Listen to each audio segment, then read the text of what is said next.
Bl-ammont ta' vetturi reġistrati fit-toroq Maltin dejjem jiżdiedu, kien jeħtieġ li jkunu indirizzati t-toroq arterjali fejn ta' kuljum jinġema' traffiku. Wara li jitresta x-xogħol fuq triq il-kosta, il-Gvern biħsibu jibda x-xogħlijiet fuq il-junction tal-Kappara.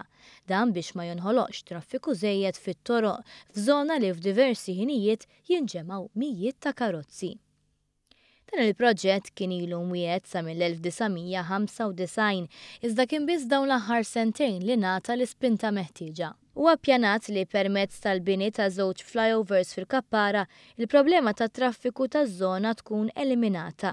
Bħala parti minn dan il-proġett se jkun hemm ukoll investiment ta' 3 miljun euro biex jiġu mtejba it-toroq tal-madwar. Toroq li se jkunu qed iservu ta' rotot alternattivi għat-traffiku waqt li jkun għaddej ix-xogħol fuq il-junction. Ma li jitlesta l-proġett tal-Kappara mistenni jibda ieħor in-naħa l-oħra ta' Malta, dak tal-junction tal-Addolorata.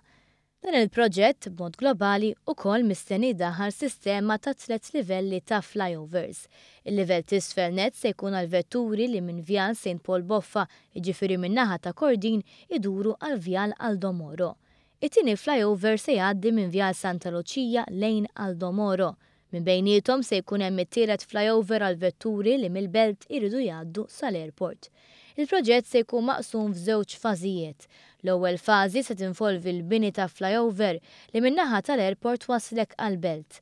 Għal din il-fażi f'Ġunju li għadda pajjiżna kiseb 39 miljun euro ta' fondi Ewropej u li bihom se jkun iffinanzjat 85% tal-proġett.